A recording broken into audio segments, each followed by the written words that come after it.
What NFC West offensive line should give you pause before pulling the trigger on their players in drafts?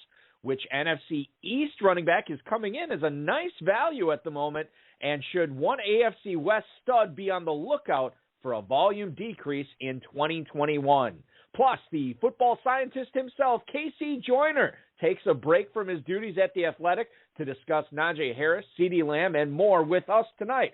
Plus, the defending KFFSC main event champions, Brad Petri and Darren Larson, offer some 2021 advice about Deshaun Watson, Giovanni Bernard, and much more. We've got a great show for you. Ferrell Elliott is here. I'm Eric Balkman. Stick around. Your Kentucky Fantasy Football State Championship preview episode of the High Stakes Fantasy Football Hour starts now.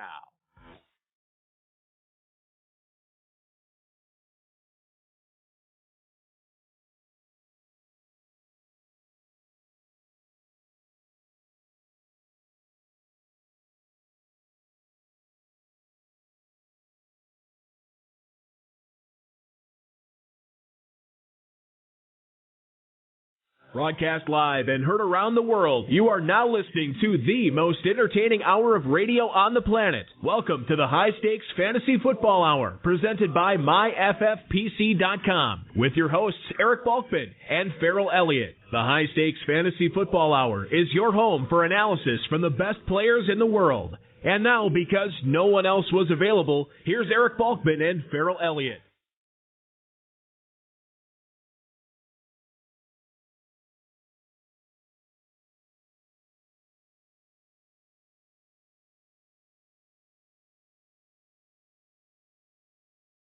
Hey, thanks a lot, Rob, and thank you to the Quiet Hollers. Remember to check out their music at quiethollers.com. Greetings and salutations, all you Balkaholics and Ferrelliacs.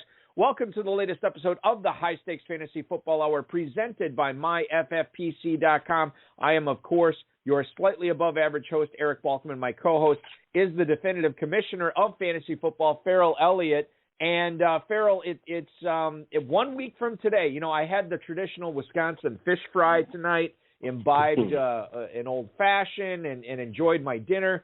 And it struck me, you know what? In less than a week, I'll be in Kentucky enjoying some hot brown and some bourbon. Can't wait, my friend. It's next weekend. You know, and Grant at the bar, he could probably work you up an old-fashioned while you're down here, Balky. I think you're going to be in good shape. And if you can't think of what to drink, hang out with Jason Kahn. He'll help you out. Yeah, no, he's usually my go-to for that. The problem is I can only go to him in the afternoon, because if I get him in the morning, it's usually a disaster. Coming up on tonight's show, from the footballscientist.com, Casey Joyner shares some of the advice that helped Phil and Jerry Hooten to the 2020 FFPC main event $500,000 grand prize. And then the 2020 KFFSC main event winners, Brad Petri and Darren Larson, swing on in to break down Raiders running backs, deep sleeper tight ends, and much more. Shout out to the chat room right now. Feel free to post any questions you might have in there. If you want to connect with us on Twitter, the show is at HSFF Hour. I am at Eric Balkman. And, of course, check out the KFFSC at KFFSC.com. Facebook.com/HSFF Hour is where to reach us. And if you want to chime in, give us a call at 347-426-3682. That's 347-GAME-OVA. You can also email the show at highstakesfantasyfootball@gmail.com. If you have any questions for us, send them in now. We'll try to get to all the chat room questions, tweets, and emails coming up throughout the show tonight with a trio of guests. I want to thank our audio engineer, my best friend Bryce, and our producer and mutual friend Rob. The FFPC main event live drafts kicked off today. We're going to have live main event drafts going off every single day now until the start of the season. Remember, if you're already registered, $400 off each additional team gets you another shot at that $500,000 grand prize. Speaking of which, we do have another $500,000 grand prize in the Footballguys Players Championship. Remember, $100,000 for second. If you're already in that, don't forget you get that $50 discount on a 3-pack. So you get 3 chances to take your shot at $500,000 instead of just one. The inaugural Best Ball Tourney sold out, so we launched Best Ball Tourney number 2, $50,000 grand prize in that, $270,000 prize pool, and just $125 to enter. Drafts going off every single day in that. Don't forget the final weekend in August. That's coming up next weekend. That is going to be the last weekend we have Dynasty slow drafts going off. We'll probably have some live drafts after that. the best ball drafts, if you just want to be in a 12-team closed league with the FFPC, go to myffpc.com. Those leagues start off at $5. And don't forget, you can still get in on the Kentucky Fantasy Football State Championship main event, the double move division. Drafts at 9:30 tomorrow night, Farrell. And that, I believe, is if you want to get in this weekend in the KFFSC main event, that's the only draft that's in town, and that's tomorrow night. That's right, Balky. Sunday is sold out, but we do have one draft tomorrow night. And there's currently a draft going on as we speak, just like in the FFPC. Drafters are making their best effort and putting their first foot forward to win these big prizes and to compete, and I love every minute of it. Well, you talk about big prizes, and that's a good segue into our first guest this evening, ladies and gentlemen. He has nearly 2 decades of experience with an analytics-focused approach to football and a resume that features a decade and a half at ESPN, as well as a stint with the New York Times Fifth Down blog. Currently produces his incomparable content on The Athletic, as well as thefootballscientist.com. You follow him on Twitter at Joyner TFS. Please welcome the creator of the Pay Dirt service that helped Phil and Jerry Hooton win the 2020 FFPC main event. It is KC Joyner. KC, thanks so much for hopping aboard tonight, man. We really appreciate it. Absolutely great to be here. Did you talk to Phil or Jerry about after they had won the grand prize as one of your subscribers to find out exactly the impact that you had on them last season? I got an email at the end of the season. They've been a multi-year subscriber to the Pay Dirt service, and I got an email from them both saying, hey, thanks for helping us. One of the services helped us get to the championship, and they insisted, they're like, hey, I said, can I tell people about this? They're like, absolutely, tell the world. So I'm like, all right, I'll take you up on it.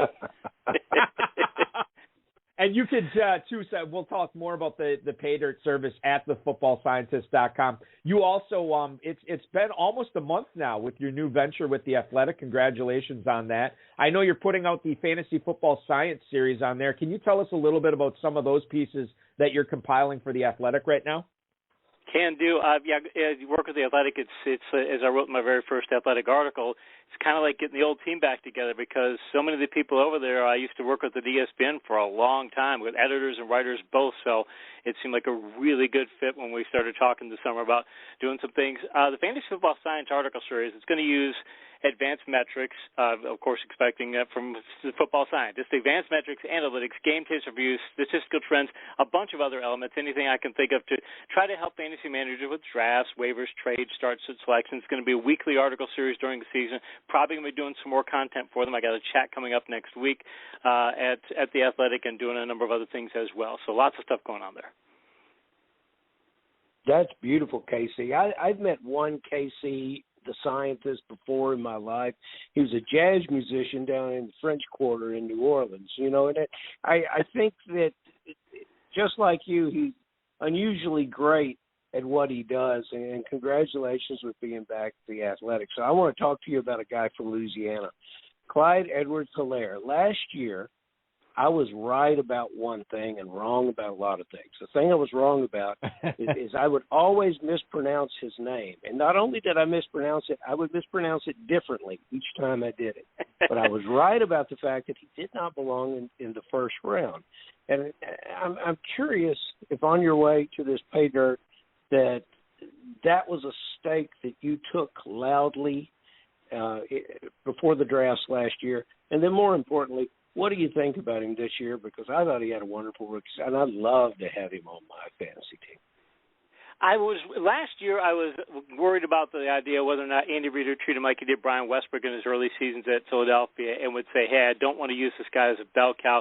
And he didn't quite do that. But, Edwards-Helaire did get 15 or more touches in 8 of the 13 games he played in last year. But the big reason I'm on his bandwagon is what the Chiefs did with their O-line. I wrote about this for an article for The Athletic, and the things they did, they've done a ton of changes up there. In fact, they've added so much talent on their O-line They signed Joe Thuney, the best guard in free agency. They traded for a two-time Pro Bowl left tackle in Orlando Brown. They drafted Creed Humphrey, the 2020 Big 12 Offensive Lineman of the Year. They drafted Trey Smith. He's a two-time first-team All-SEC lineman. He fell to the sixth round despite allowing only 1 sack and 2,500 snaps in his last 2 seasons because he had some medical issues in 2018. I believe it was blood clots. He hasn't had any problems since then, but he fell all the way that far. They signed the Rams' former starting center. They bring back Duvernay Tardif, who's out with a hand injury right now, but he'll be back early in the year. They bring back their 2019 third-round draft pick, who was an offensive lineman. He opted out of the 2020 campaign. I mean, they've got the makings of one of the best offensive lines in football. And I would point out that also during their Super Bowl run, the Super Bowl 54 run, in the last 15 games of that campaign, they tallied 300 or more net passing yards only 3 times, and they had fewer than 200 net passing yards on 4 occasions. Andy Reid's not afraid to go with the running game, and I think the Edwards-Helaire is also going to find a way to be healthier or stay more durable this year because a lot of times rookies have trouble doing that when they come in the NFL. Add it all up, and I think he's a very undervalued candidate. I think he belongs probably as a great second-round pick this year. Yeah, and I think, sometimes we talk about the Chiefs' offense. It's all Mahomes and Kelsey and Hill, and it's important to understand that, this is a different year. Just because Edwards-Helaire didn't work out for you at the 104 or the 105 or wherever you took him last year doesn't mean he can't work out for you in the late second where he's going right now in the FFPC. So good knowledge there from you, Casey. Now, one of the other offenses that I've been excited about this season has been the Los Angeles Rams. Now, if they do have a weakness this year, and certainly, the Cam Akers thing, it really hurts their running game. Darrell Henderson's good, but not having Akers back there is going to hurt. I worry about the offensive line as well. How does that concern affect the skill position guys, the Higbees, the Woods, the Cups of the world, and throwing Stafford in there as well? How does the offensive line concern affect the way that people are drafting these guys for the Rams this year? If their starters hold up, they'll be okay. But that's a big if. They've got a 40-year-old, an age 40 tackle, left tackle, Andrew Whitworth. He's coming back from a combination ACL-MCL injury that cost him 7 games last year, so that's going to be tough. One of the guys who's competing for the starting center job, Brian Allen, he injured his knee in the middle of the 2019 season, and he's really just coming back to full strength now. Austin Corbett's going to battle Allen for that job, and he's only played 1 full season in his career. I don't think they've got a lot of depth on that line behind those guys, not a lot of quality depth. And if a couple of them don't pan out and suddenly you've got backups in there, and if they run into another injury after that, if they run into a situation like, let's say, the Eagles did last year, which would be incredible if that would happen, but if they ran into an injury-related situation of that nature, something close to that, I think they're going to have some problems. And I worry most about Stafford because he's been so banged up the last few years. He's had back injuries each of the past 2 years, had the thumb injury. In fact, he even hit his thumb on one of the defensive players' helmets in training camp, and there was worry, okay, did he injure his thumb again? He's fine, but he's had ankle, foot, thumb injuries, and all kinds of problems. So I worry about him getting hit. If he were to get hurt, I would worry a lot about the value of the receivers, their skill players, because I'm big on Robert Woods if Stafford stays healthy. Got him ranked as number 6 wide receiver. But I'm not so worried about Henderson because I still think he's only going to get about 200, 225 touches, and he actually ranked better than Akers last year in a metric I have called good blocking yards per attempt. Measures how productive a running back is, and you give him quality run blocking. Henderson was slightly better than Akers. They're both pretty elite in that category, but Henderson was slightly better. So if he can stay healthy, and Jeremy Fowler from ESPN is reporting the Rams are actually all in on Henderson, if he does, then he'll be okay, I think, regardless of what happens to the Eagle line. But I would worry about the rest of their players.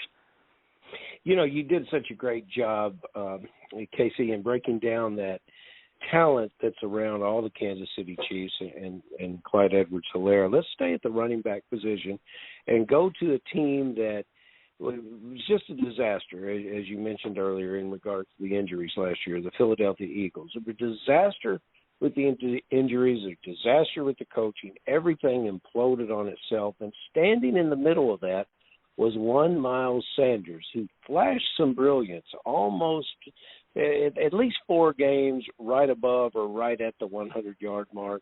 I remember the Baltimore game where he carried only 9 times for 118 yards. I thought that was fantastic. But availability is the best ability, and this guy was bitten by the injury bug too. But when I look at this team, I'm a believer in Miles Sanders. But when I look at this team, I'm having a hard time putting together the talent, and I'm having some questions about whether the coaches are really in sync and know how to run this team in the NFL for the 2021 season. What are your concerns on Sanders? And based on where he's going in the draft, I would have to respect that position as possibly what you would call a starting running back sleeper. For Sanders, the concerns would be he's still got durability question marks because he missed 4 games last year. His per play prowess, also took a hit last year via his 2020 receiving metrics. He only got a 58.3% catch rate and 3.8 yards per target. It's really bad. Boston Scott's a very talented backup behind him. They also brought in Kenneth Gainwell, so he could have a little competition for that. Boston Scott has his ability to read defensive fronts on the run when he's attacking a defensive wall. Only Derrick Henry and James Robinson, in my estimation, were better than that last year. And again, Scott did it on a much smaller sample size, but he was that good at reading defensive fronts. So there is a concern there. The thing, though, that makes me really more sold on Sanders probably than most is the Eagles' offensive line last year. They were terrible at pass blocking, but they were first in a metric I have called good blocking rate. Measures how productive how consistent an offensive line is at giving its ball carriers quality run blocking. It's really important because quality run blocking plays are 4 to 5 times more productive than when you get bad blocking. And they were that good despite having 14 different offensive line starting lineups throughout the years, and that's a record. And to do that well, and they've got a great coach, offensive line coach, in Jeff Stoutland. He's a fantastic O-line coach. He's also the run game coordinator. That shows you how much they think of him. So I think when the offensive line is doing that well with the talent they bring back and with everything else they've got going on, I still have Sanders rated 21 on my running back board. Talking with Casey Joyner from The Athletic. You can check out his work also at thefootballscientist.com, where you can sign up for the Pay Dirt service there as well. You follow him on Twitter at KCJoynerTFS. Deontay Johnson, Pittsburgh Steeler that's being drafted at the end of the 4th. His real-life teammate Chase Claypool at the end of the 5th. And then the 3rd of the Steelers receivers, Juju Smith-Schuster, the end of the 6th. Do any of those ADPs in the FFPC strike you as an easy target or fade for those Steelers receivers right now, Casey? Definitely fading Johnson. People talk about his drops. They're a concern, but his drops really aren't the big problem. His 5.1 yards per short pass target, that's targets thrown 10 or fewer yards downfield per SI Sports Information Solutions, it was by far the lowest among wide receivers of 75 or more short pass targets. And even the next worst in that category was 5.9 yards. He's nearly a yard lower in short pass production per target than the next worst receiver last year. And I think the Steelers, when the owner of the club goes and tells the general manager and the head coach, we need to power run the ball more, because that's the Steelers get into this every few years. They have this thing where they go, hey, we're going to go ahead and throw the football a lot. And it goes against everything their organization does, because everything about their organization, from the coaches they hire to the way they do scouting, the types of players they're looking for, it all revolves around power football, and it has since the Chuck Noll days. And when they go to these passing fests for a year or so, they'll do it, and then they'll realize it's a mistake, and they'll go back. I think that's where they're exactly at right now. So I think they're going to lose, relative to a 16-game schedule, 50 to 75 passes short off of their entire passing thing. I think they're going to hand the ball off that much more. It's part of the reason they got Najee Harris.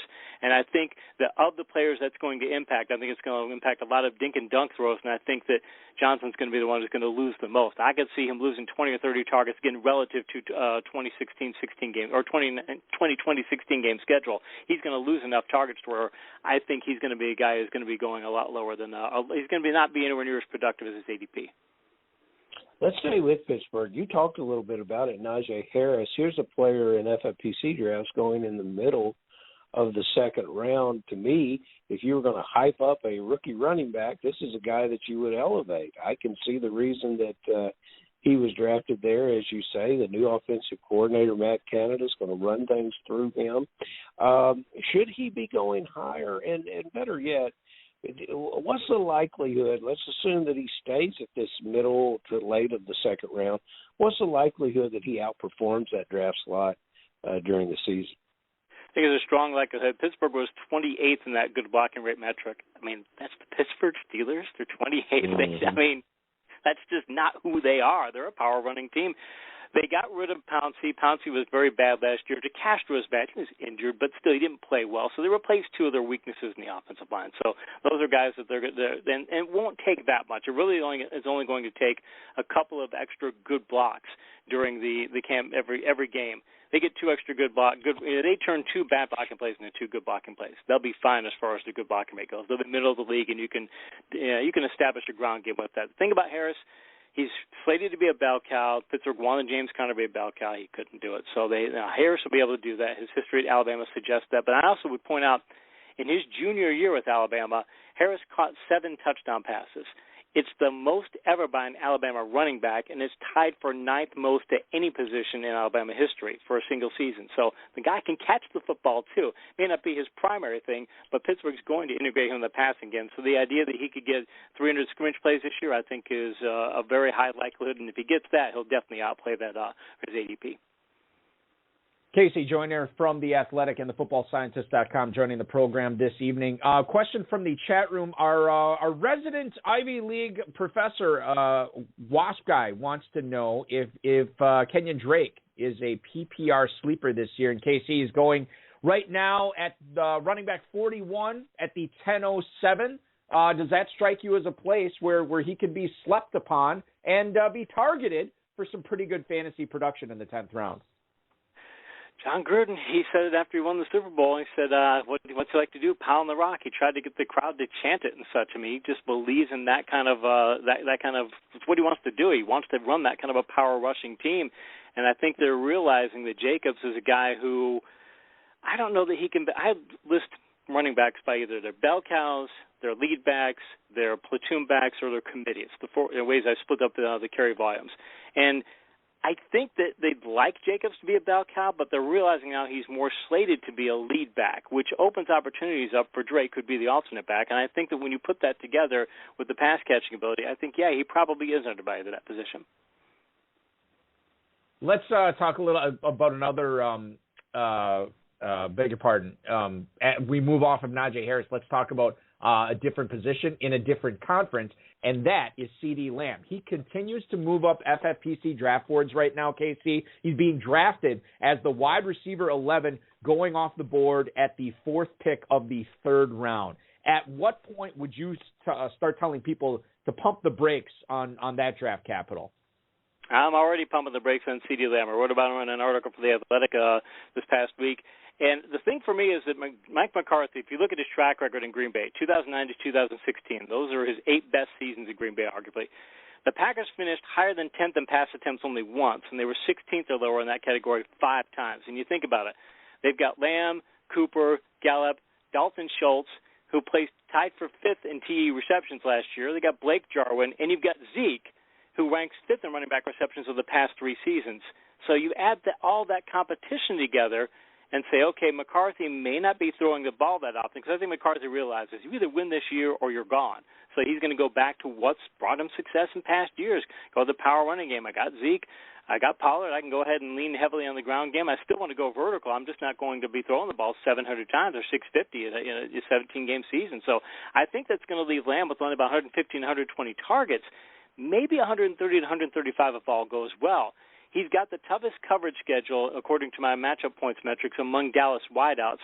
So I think he's better suited as a mid-tier 4th or 5th round wide receiver, too. I don't want to take him in a 3rd round or such. I want to wait longer than that just because I don't think that he's going to see enough targets in that offense, not relative to his talent, but just because what the team's going to want to do this year. You know, Casey, I'm holding on to my credit card and the little bit of space that it has left on it, where when we get off the show, I can go subscribe to your service here. I think this is going to be great. I want to learn more about your metrics, and I love the way you're presenting it to us now. But if you find a guy that swears off metrics and he says, I'm going to draft my team differently, I'm just going to draft the players that pass the eye test. Well, you can't do any better than that with DK Metcalf. And I wondered what Metcalf would do in his 2nd year of the league. It was 25 more catches, 3 more touchdowns, 6'4", 235, runs with great speed. Can this player be overdrafted, and can he increase again? What's the likelihood of him moving those numbers even further up the board this year? I would go, rather than go to advanced metrics, we can just go to some what metrics that every fantasy manager is going to look at. Receptions, yards, and how many touchdowns are you getting me? First half of the season, Seattle's got this terrible defense, and they decide we're going to go ahead and throw the ball a lot. First half of last year, we're going to throw the ball a ton, and they scored 31 or more points in 7 out of 8 games, but they allowed 30 or more points and 455 net offensive yards per game. So they're getting all these shootouts. And they got to the point to where it was costing them. They lost 3 out of 4 games because of that. And I think Pete Carroll is a long-time defensive coach. You can just look at his history and go, hey, that's what he does. Defensive running game is his calling card. And he said, we need to protect this defense. He scales things back. And so I'm going to go ahead with a running approach to the second half of the year. They won 6 of the 7 at one point, so I think Carroll's going to come into this year and say, that's what we're going to do because we need to protect this defense. That affected Metcalf because first half of the year, 43 catches, 788 yards, 8 touchdowns. Second half of the year, 40 catches, 515 yards, 2 touchdowns. I think everybody's expecting the first half to repeat itself and say, okay, that's what he's going to do over the course of a whole year. And I'm saying, well, I'm going to meet those 2 metrics somewhere in the middle, and I might even lean more towards what he did in the first half of the season because he's just so talented. Like you said, he passes the eye test. But I've got him as a number 11 wide receiver on my board. I've got him as number 8 ranking over in upside. I think he's one of the great upside plays in this season. But it's too risky to take a receiver in a run-heavy offense like Seattle's likely to be to make that guy my lead number 1 if I can help it. And if I can't, and I can wait on him until a little bit later in that case. Casey Joyner joining the program from The Athletic tonight. Another question from the chat room, Casey. Dodd Harris wants to know. He's gone back and forth on Chase Edmonds as far as his ADP goes in FFPC drafts right now. Currently, he's running back 26, currently going at the 604. That's Kareem Hunt, Trey Sermon, Myles Gaskin territory. Your thoughts on Edmonds and maybe expand upon it, maybe how you think the touches will be divvied up between him and James Conner this year in the desert. I think that James Conner is going to be more of a challenge than is generally expected. James Conner, he ranks tied for 12th in rush touchdowns inside the 5-yard line last year, and I think that they're going to give him the goal line carries. I also think that, Arizona's got some offensive line talent, and I think Conner could play better than what he did in Pittsburgh and such.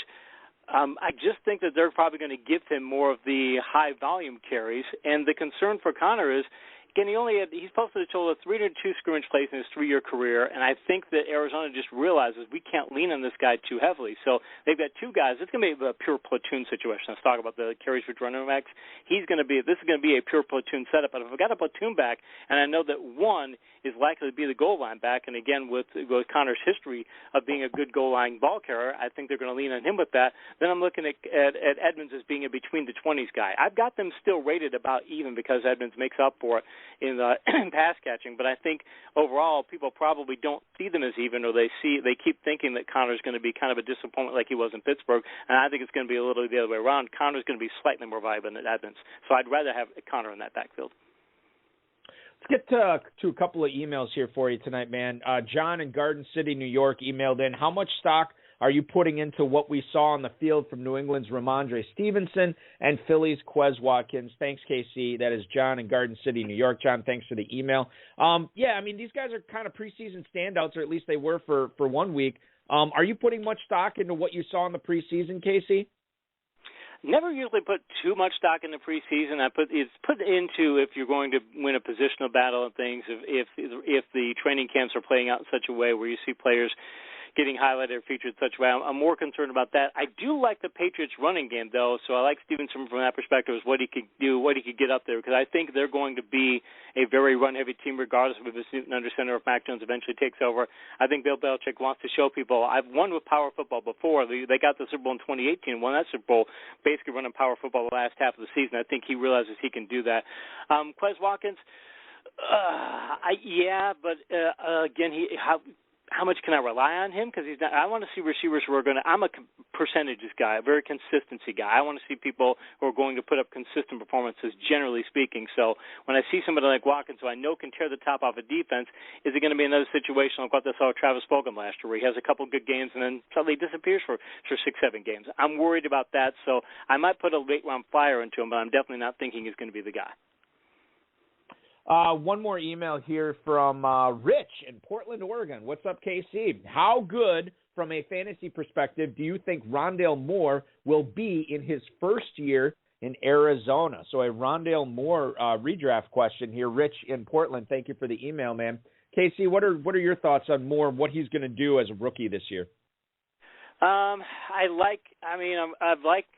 like the talent, but I've always been a guy who I'm just not too sold on rookie wide receivers especially. I just tend to be down on receivers or down on rookie players just to begin with. So I like what he might bring to that team. I like the talent. I'm looking at him probably as a wide receiver 5 or 6 in fantasy. Probably a 6 just because I think A.J. Green's going to bounce back. I know it sounds crazy, but I think that he's going to be motivated. I think he was so motivated to get out of Cincinnati that he just said, I'm taking time off even if I'm on the field.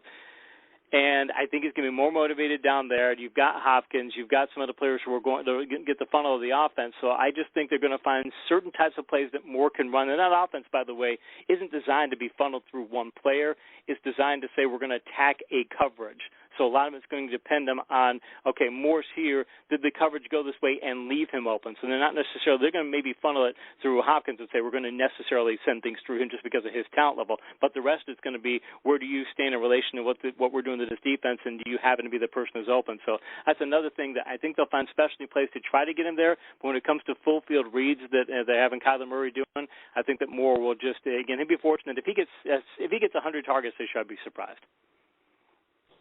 I love the way that you have separated running backs into those 4 categories, and I think you sound to me to be an analyst who can find the good in almost every NFL player. So this guy would be a tough question for you, but I want to know the one player that you're just going to avoid, that it doesn't mean anything to you at all, and there's no way you can make him be part of a fantasy football team build.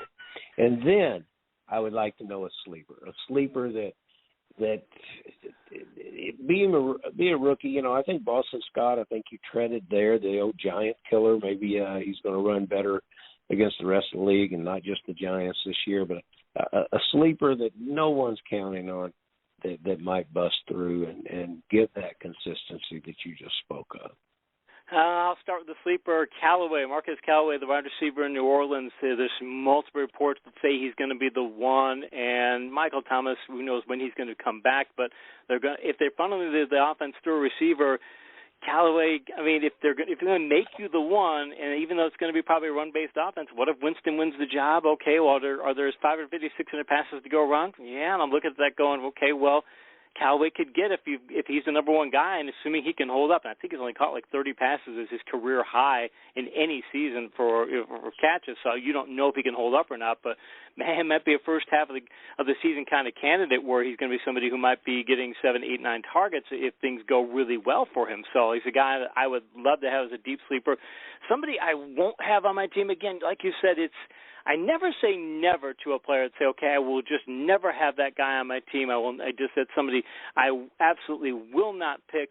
But players that I would say I'm very iffy on, or somebody that I might say, geez, that's just somebody I probably don't want on my roster. I'm probably going to lean on quarterbacks and such, and I just won't pay some of the prices for these higher up quarterbacks and things. I'm very much telling people to wait on quarterbacks and such, and I think like you're seeing people pick a Joe Burrow too high. I think you're seeing people pick like Trey Lance. I think people are picking Trey Lance way too high on teams. I think the 49ers are going to say we don't need to rely on this guy. I think we've got Garoppolo, and we don't have to make Lance our quarterback. We can sit Lance as a situational player, and we can just go with Garoppolo. And Garoppolo's got injury issues over the years, but if he stays healthy, Lance is going to be somebody who people are taking him as like a QB2.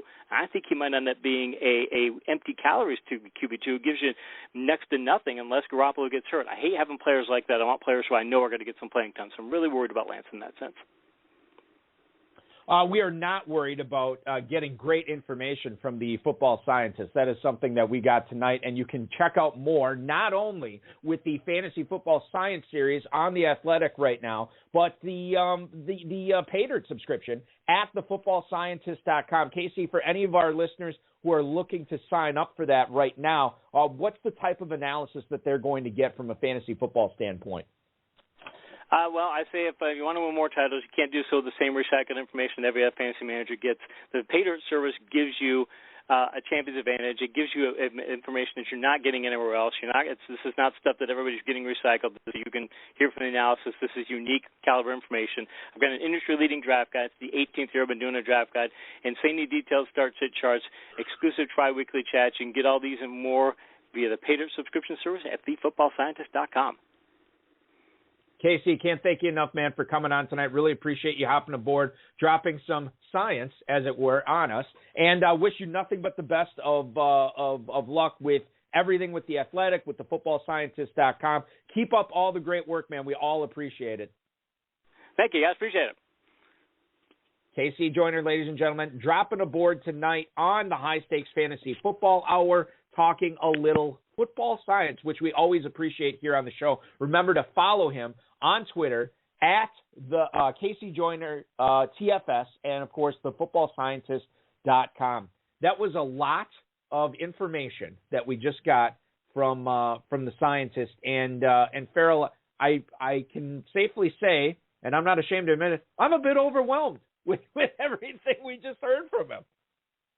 He's engaged. He has a great way to deliver the information. I can suspect that on his pay dirt service that he delivers the information the same way, and he can put that into some terms that you can deal with and you can move quickly on in your drafts. And I liked what he had to say.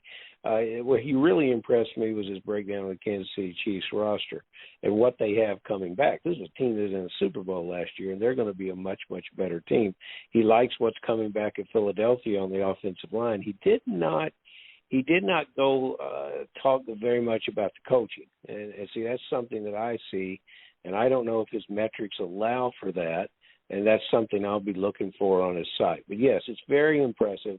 I liked what he did. And it's natural, the professor, Hudson Kern-Reeve, he says one thing: the further you get away from science, the bigger mistake you make. Always trust the science.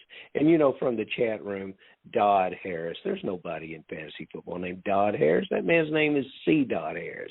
He needs to tell us exactly, who he is when he comes in and asks a question on this show. Like he can sneak a question in. C. Dodd Harris is one of the finest fantasy football players. I don't know why he doesn't use his given name, but, he should. It's a brand name. This is all. We can clarify all of this in Louisville next weekend with him for sure. Can't wait to see him, catch up with him and so many other people, including our next two guests, ladies and gentlemen. They are no strangers to fantasy success. They have been playing fantasy football for 30 years. They are the editor-in-chief and assistant editor of the Hammer Time Draft Guide. We're going to get into that. And they are the defending champions of the 2020 Kentucky Fantasy Football State Championship main event. You know them as Foosball and Rosenhaus Factor, but when they combine their powers, they become Frying Pan Inc. Allow me to introduce Brad Petri and Darren Larson. Welcome aboard, champs. Thanks for doing the show this week. Thanks for having me. Thanks, guys. So this is what I'm going to lead off with this right away. And Darren, I'll throw this question to you. What is the Hammer Time Draft Guide? Because this is something that I'm very curious about since you are the editor-in-chief and Brad is the assistant editor of it. Well, it was a few years in the making. Brad and I kind of discussed it on several sites, much to the chagrin of some of the players that were on there because they swore it wasn't real. And we just kept grinding away and kept working on it, and it's come to fruition now. It basically measures ADP rankings and combines them, and it gives us a nice mixture of areas where we can draft. It's a color-coded sheet. It's 3 columns, so you can use one of the columns, or you can use any of the 3 columns. So it's got a lot of variety to it. You can make it what you want to make it. So when you combine that with your preferred build of your team, we think it gives us an edge. It does give them an edge, Balky. Last year I had in my hand for the draft at Planet Hollywood, in my hand was the Hammer Time Draft Guide provided to me by these two, and it was repossessed when we arrived in Las Vegas to find that I was competing with Brad Petri in the same division. The the Hammer Time draft guide disappeared from in front of me. So, they are proprietary about the Hammer Time draft guide. If you can get your hands on one, it'll help you. It's like gold. It is fantasy football gold, certainly. In fact, I don't know. Maybe there's a partnership, and Casey Joyner has it located somewhere on his website, too, for a low fee. In any event, we know, with or without the Hammer Time draft guide, you guys crushed the Kentucky Fantasy Football State Championship main event last year. I do want to talk fantasy with you. Obviously, I know time is short. But can you guys tell us what you're doing for a living when you are not creating the Hammer Time draft guide and winning main events in Kentucky? Brad, I'll let you go first, and then Darren, I want to hear your answer as well. Well, I work for a convenience store chain as an area manager in northern Illinois. These trying times, it's very stressful with COVID and the employment situation. And I'm sure everybody that goes into almost any service industry these days is running into staffing issues. So it's been a very trying time for me, and it's difficult, but that's the industry I'm in, kind of gas and convenience stores. Go ahead, Where'd Darren. you go, Darren? You're working too. Oh, yes. Okay. My wife and I own a small business, and it is also a gasoline convenience store, and we also sell food there. It does a great food business. Been doing that since 2005. Before that, Brad and I worked for the same company, so that's how we know each other. And the key is, Balky, Northern Illinois. These guys are like the Garth and Wayne of the fantasy football business. They have a basement, and that's where the Hammer Time thing is coming from, out of Northern Hammer Time. There you go. Excellent. That's exactly what's happening. I love it. Yeah. That's exactly what's happening. These guys have been hammering it, for lack of a better word, in the KFFSC, Balky, as you well know. But what's interesting is in 2019, they were almost wire-to-wire first-place guys throughout the entire regular season. Teams faded in the playoff. I had basically started aligning the trophies for them in 2019. They come back in 2020 taking even a bigger cut of the pie. They played off, and they were rewarded off. And not only did their championship team do well, but a number of their teams did. So I'll send this question to Brad. Brad, week 16 last year, unlike any other fantasy football week you've ever had, tell me what it was like when you guys knew that you were going to be coasting into that winner's circle ahead of 576 teams. Well, I don't know that we knew we were coasted. We going into Monday night, we were in eighth place, down by about 20 points, and we had Josh Allen, and I know nobody ahead of us had any players going, so we thought we had a shot. I don't know if you recall, but I do vividly that Dawson Knox dropped about a 40-yard pass in the first quarter, and he also dropped a touchdown in the first quarter. And it was like, to us, it was like deja vu, because the year before, as you said, we led wire to wire. We kind of fell apart in the last 2 weeks. I don't know exactly where I thought we were around 11th going into that weekend, but, Kamara had 56 points, and we finished Sunday down by 20 going into Monday night with Josh Allen. We felt pretty good, but, we weren't sure. And about a minute or two before halftime, we took a 3-point lead, and the only person we had to stave off was a guy that had Diggs and Allen. We had such a gap that even though he crept up on us, we were able to hold him off. So, it was exciting and nerve-wracking, and we've been through it before, and we usually come out on the losing end. Well, not last year. Congratulations to both you guys taking that down. That's awesome. So let's talk fantasy here as far as 2021 goes. Now, you look at, Darren, the Chargers offense. Joe Lombardi comes over from New Orleans. Much has been made in the narrative saying that Mike Williams is going to be the Michael Thomas X receiver in Los Angeles this year. I'm kind of wondering how much knowing that has prevented you from drafting Keenan Allen. Has that affected it at all? Have you loaded up on Allen? What's sort of been your stance on that big-time pass catcher for Los Angeles? I still like Allen a lot. I have room on my team for either one of those guys. Lately, Williams has been falling to me, and I've been snagging him, but I don't have a problem with going Allen either at all. I don't think it's either or situation. I think it's a good situation for Allen if Williams plays that role, because it will, maybe he'll get a little more, maybe he'll see a little more D, and it'll open things up for Allen. I don't think you can't turn your back on either one of those guys. So I like both of them.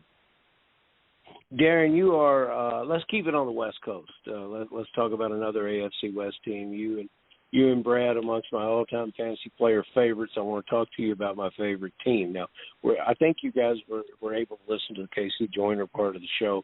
He did a very interesting breakdown on what the Raiders expect and what the reality is about Josh Jacobs. And Josh Jacobs is a player that I think is terribly underrated. Right now, he is the poster child for the ambiguous running back dead zone that everyone seems to believe in. And then, on this team now is the best free agent running back, Kenyon Drake, in free agency, signed very quickly with the Raiders. Jacobs in the 5th round or later, Kenyon Drake in the 10th round. Which one do you want on your fantasy team? And would you want both of them? Well, it depends on my build, but more often than not, I would be leaning towards Drake in the 10th. Reason being that I do also subscribe to the running back dead zone. I am hammering wide receivers around that area, especially in a league where you have to start 3 wide receivers. That is the sweet spot for receivers, and unless you start receiver in the 1st and 2nd round, I would be hesitant to go to running back that early. Brad, let's focus this to a player that we have not seen in preseason all, Deshaun Watson. What kind of a fantasy impact, if any, do you think he is going to make in 2021 for those people that draft him? Well, for those people that draft him, I'm one of them. I kind of shoot from the hip and a little bit of a gambler. So, I've taken him a lot between the 14th and 20th round. Early, maybe a little later now than earlier, but I think if he's not suspended, obviously, which is a gamble, that you're getting the top 10 quarterback in almost the last couple of rounds. So, there's speculation they may trade him, but I don't think there's going to be value there to be traded until they clear up the legal matters. So, I'm one that likes to gamble. I think he's better than a lot of quarterbacks that's left where I'm taking him. And, it's kind of like, well, we can just, with free agency waivers the first week, you could actually technically say, I'm going to just take one quarterback. And, I'm counting him as the second one. But if something does happen, you have plenty of time to counteract that. And you're not losing a lot of value at 19, 20th round. So, I think if he plays, he'll have a good year, but that's the gamble you have to be willing to take. Brad Petri shooting from the hip. Who would have known? Here's Brad. Here's a hardworking guy that I've never heard say a discouraging word through the ups and downs of all his time in Cincinnati. Gio Bernard was the face of the team, good guy in the locker room, good teammate to have. He's been successful there for a lot of years. He's caught 350 balls in his career, rushed over 100 times last year. And now he's rewarded from all that because somehow he's left Cincinnati and ended up in football heaven in the Tampa Bay Bucs, where the head coach says they're going to use him a lot. I don't see him being drafted very highly. I'm trying to get him. Maybe Balky can give us Darren Armani's mojo on it, but I think that Bernard's a good buy at any double-digit round. Are you putting much into Bernard this season? I like him at about 12th, 13th, 14th. sometimes 15th round. I do. He was part of that championship team when we lost Gibson. He's the guy that we put in. So, I like him. I like him in an offense. I know there's two other backs that probably get a lot of the carries, but I think there's a lot of opportunity for him to catch the ball in the passing game. So I have not stopped liking Gio Bernard. Giovanni Bernard, per Farrell's request, running back 53 at the 13:05 over the course of the last 2 days in the Footballguys Players Championship. That ADP brought to you by FantasyMojo.com. Darren Armani does a great job not only with Pros vs. Joes, but compiling ADP data, waiver wire data, draft boards, everything you'd want at FantasyMojo.com, and certainly a must if you are playing in the FFPC. I like Bernard too. John Terry in the chat room saying that he likes Bernard, and certainly the ringing endorsement for Bruce Arians. Hey, that ain't hurting my liking of him right now as well. To get a pass catcher like him with a definitive role in the 13th round, give me that all day. I love it. The Titans went out, and they traded for Julio Jones. They signed Josh Reynolds in free agency, and to go along with A.J. Brown, obviously. Darren, I know that Brown is a beast. He's being drafted very, very high right now. In fact, FFPC drafters are taking A.J. Brown as wide receiver 8 right now in the second round. Why should we not forget about Julio Jones or Josh Reynolds this year for the Titans as well? Well, Julio is a monster when he's on the field. And with that narrow passing tree in Tennessee, it could really pay off. It is a gamble because he is not always on the field. So I think he's worth a shot if you're more risk adverse in the beginning of your draft. There could be a big payoff for him. And I think another thing that when you're building with Jones, you probably need to keep your nose to the grindstone on some more wide receivers just in case. So it might alter your build a little bit because there's not a lot of certainty that he will be in the lineup, but it's a big payoff. As far as Reynolds, I think he has to have an injury, but both Brown and Jones certainly have had their issues, and Reynolds showed that he could step up with the Rams last year. And in fact, I was hitting Reynolds pretty hard in our early drafts before Jones went to Tennessee. So I do like Josh Reynolds, and I really haven't done much with him lately. But if an injury occurred to one of those two, which is pretty probable with Jones at some point, I think Reynolds could be valuable. Balky, one of the things I love about the way these guys work together, and I think everybody's listened to the show, and everybody in Kentucky knows this, but the listeners of the show should understand that they don't always draft side by side together at the table. Sometimes they do.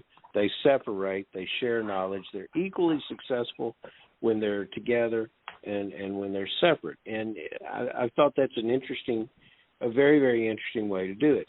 And this kind of leads into my next question, because I think I kind of know where the answer is going, and I hope it doesn't cause any discourse between this championship duo here. But when you're running these events, there's a lot of things that go on. Some guy doesn't have internet connection. Another guy got they didn't have his hotel room right. He can't check in the hotel room. They didn't have enough food. Another guy's lost his ID and he can't get into the casino to get to the room to draft. There's all these things going on. And I see this distress. I'm looking out around the room, and I can always tell when somebody's in distress. I got to go talk to them, see what the problem is. You don't have that with Larson and Petri, except once. I looked up and I said, "What in the hell is wrong with Brad? He's got this look on his face." I said, "Something isn't right. I got to go down there and see." I said, "Brad, what is the problem?" He says, "Well, why don't you ask Darren what the problem is?" So, Darren, with that introduction, I'll ask this question. Who's a better sleeper tight end this year, Dan Arnold or one Mo Alley Cox? Oh, my. The Mo Alley Cox. Oh, yes, that was quite the year. I tried to win Brad to Mo Alley Cox, and I was just not successful at it. No, you weren't. And really, that year, I really liked Mo Alley. It was before, what was his name? The tight end from Chicago came over, and I was hitting Mo Alley Cox pretty hard. And Trey Burton. And then Trey Burton. And when Trey Burton came over, I was like, crap. So that kind of killed that party. But I think he's got a lot of talent. But for some reason, they just don't want to give him the keys to the car. And this year they've got Granson that they've been talking up, and Doyle is still around, I believe. So it's hard to envision, unless they let him, just be a red zone threat, that he will have a lot of value. Now, it's hard to say Arnold. It's hard to say Cox, as you don't want to say Arnold. But I can tell you, Balky, when I went down there to see Brad, I said, Brad, what's wrong? He goes, will you please tell him to quit drafting Mo Alley Cox? And so, I thought we'd get Dan Arnold out of that. I thought that would be the answer. Well, yeah, it really is. It really is Dan Arnold right now by a little bit, I'd have to say. But yes, that was almost as vexing for him as my love for Benjamin last year.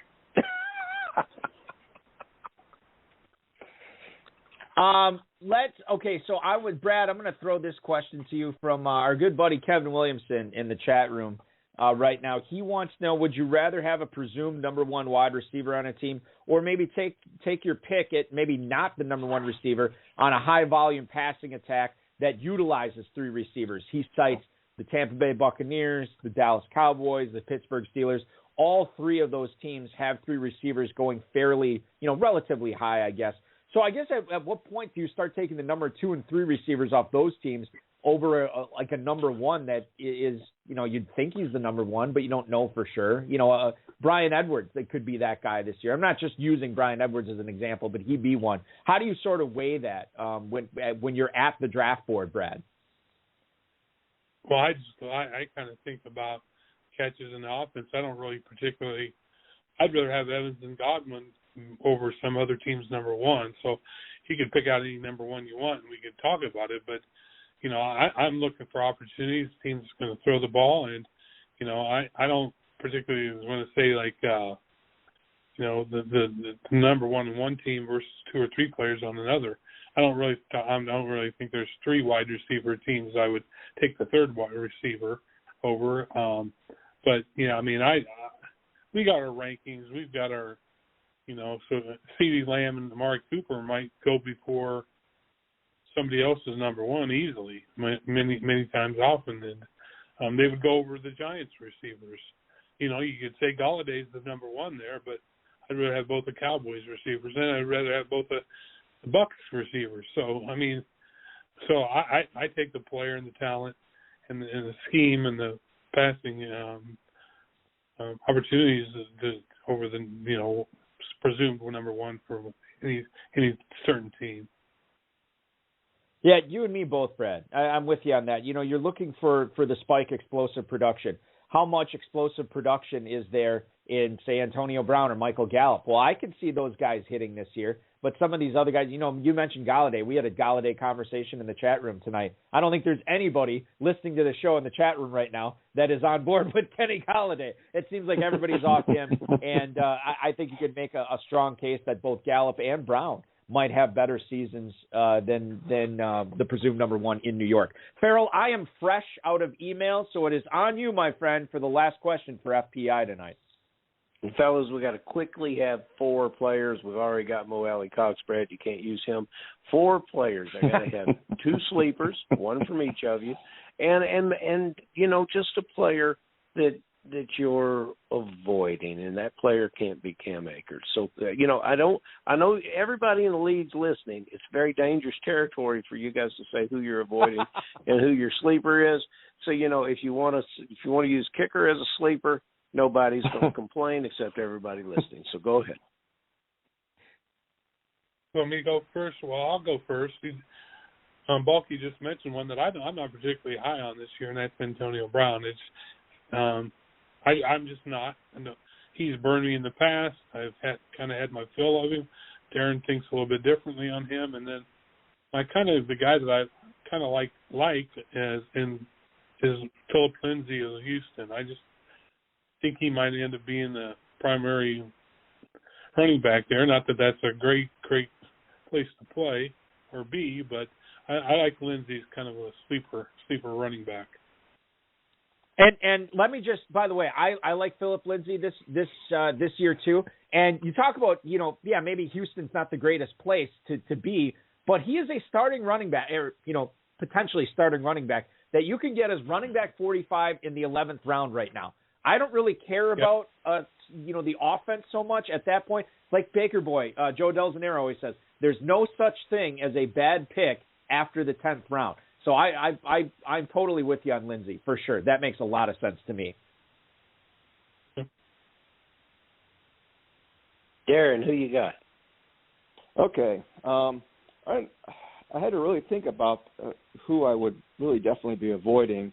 And one guy that I really don't want any part of this year, at least at this point, is Evan Ingram. I found myself in Cincinnati. He was falling so far. I just kept looking at him. I was like, nah, not yet. Nah, not yet. And it never got there. And this won't surprise you, Farrell, but really it's hard for me to get it down to one player. I'd have to give you two that I really liked, that I ended up with 3 each in Cincinnati. And that would be running backs Darrington Evans and Xavier Jones. Yeah, and you think about, these are one injury away guys. If Derrick Henry does miss time, and he doesn't have to have a season-ending injury, maybe he's just out for a couple of weeks. Well, Darrington Evans, he's not going to be a running back 1, but he's certainly a flex play. Might be a top 20 running back that week. And you look at Xavier Jones, too. Like, does Darrell Henderson strike you as the running back that is going to get 350 touches and play all 17 games this season? He does not strike that as the type of player for me. And I think that Xavier Jones, we've heard the Rams coaching staff talk him up. We know that he's probably going to have a role this year. And if Henderson goes down for a game or two, boom, you have a starter at running back for sure. So that makes a lot of sense. One injury away running backs, sometimes my favorite things to talk about in fantasy football, along with 2 of my favorite guests of the show. It is Petri and Larson, the FPI defending Kentucky main event champs. Guys, I know you're already on your way to defending the belt this year with your performance in Cincinnati live, with your performance online. I wish you nothing but the best. I know I'll be in the Midnight Madness with you guys again this year. I can't wait for that. Can't wait to hang out and catch up in Kentucky, guys. Thank you so much for joining the show tonight. We really appreciate it. Well, we appreciate you having us. Thanks, fellas. Brad Petri and Darren Larson, the Hammer Time Draft Guide originators, ladies and gentlemen. And don't worry, we'll be finding more about that in Louisville this coming weekend. So, Farrell, Cincinnati was a success, I presume. One of these years, I'm going to be able to get down and draft live for that for sure as well. But I can't wait to be flying into Louisville on Friday afternoon. We're going to do the show there live this coming week. I'll announce who one of the guests will be on the program here shortly. But I know it is a very busy week for you. But, my friend, an exciting week for you as well. And I know as excited as I am to catch up with everybody, I know you're very excited as well. It's Christmas in August, Balky, and it's the earliest sellout that we've ever had, so it gives us time to just make sure everything about the event is buttoned up and everybody's getting the right attention and everything is prepared to when people get here, there's nothing to do but have a good time. And, by the way, if you want to have a good time before Louisville, you can draft online, KFFSC.com. The double move division is going off at 9:30 tomorrow evening. That's Saturday night. So make sure you're jumping in that and taking a shot at the $15,000 grand prize this year for the KFFSC. Farrell, really appreciate you popping on, man. Again, I'm going to let you get some rest, and we'll hook up on Friday, man. See you then, brother. Ferrell Elliott, ladies and gentlemen, the commissioner of the Kentucky Fantasy Football State Championship. Remember, if you want to join, you can always go to KFFSC.com. You can also give Ferrell a buzz, 502-523-5600. 5057. He'll answer any questions you might have. And we may not see you live in Louisville this year, but we might see you virtually in some of these online main events that the KFFSC has going on. Want to wish a happy birthday to Chi-Town's own John Modaf, a longtime high-stakes veteran, a guy who's been on this program before, a guy who's cashed in off the grid, who's won some main events, won a lot of money with the FFPC. Want to wish him a happy birthday today. And I want to thank our guests tonight, Casey Joyner, Brad Petri, Darren Larson, Ferrell Elliott, the FFPC, Rob Bryce, and, of course, each and every one of you. I teased it already. We return on Friday, but it's at a special 7/6 Central Time, live at Caesars, Southern Indiana, for the 2021 KFFSC live events. We'll have, I believe I'm going to have multiple guests lined up for that hour. I only have one confirmed right now, and that is former KFFSC main event champion Danny Mueller. We'll be broadcasting live with him next week. I know we had a plethora of guests last year. I'm trying to hook up with some other guests that night. I know Chasing the Helmet with Jay Reed. They are going to be podcasting live. I don't think Scott Connor is going to be there live, but I know Jay will be live there, another former guest of this show. We'll all be on Podcast Row at Caesars, Southern Indiana. Can't wait for that. Ladies and gentlemen, I want to remind you to register for the inaugural Best Ball Tournament 2 today. $50,000 grand prize. Those drafts are popping off each and every day along with the Footballguys Players Championship. We got some spots left in the 12:30 a.m. draft if you want to hop in that. The midnight draft is full, so nice job everybody there. I will see you in the draft room there with the FFPC tonight. $400 off each additional main event team that you're buying right now. Main event live drafts going on every single day. Your weekend starts This now. has been another episode of the High Stakes Fantasy Football Hour, presented by MyFFPC.com. It was broadcast live and heard around the world. Balky and Farrell will be back next week with more analysis, interviews, and advice from guests much smarter than they are. Thanks for listening, and we'll talk with you again next week.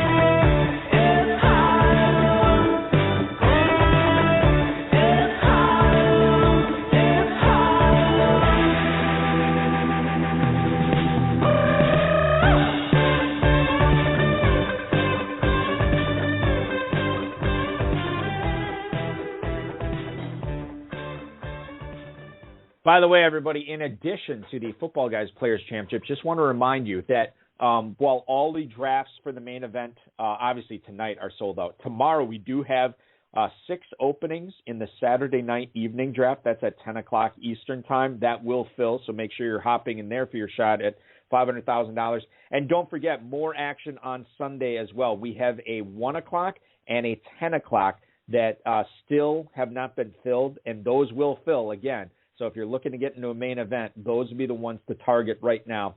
If you can't make it this weekend, don't forget live main events going on every single day until the start of the NFL season. I will talk to you next Friday from Louisville, Kentucky, or I guess Elizabeth, Indiana, live at the KFFSC. Can't wait for it. Thanks for listening, everybody. Have a great weekend.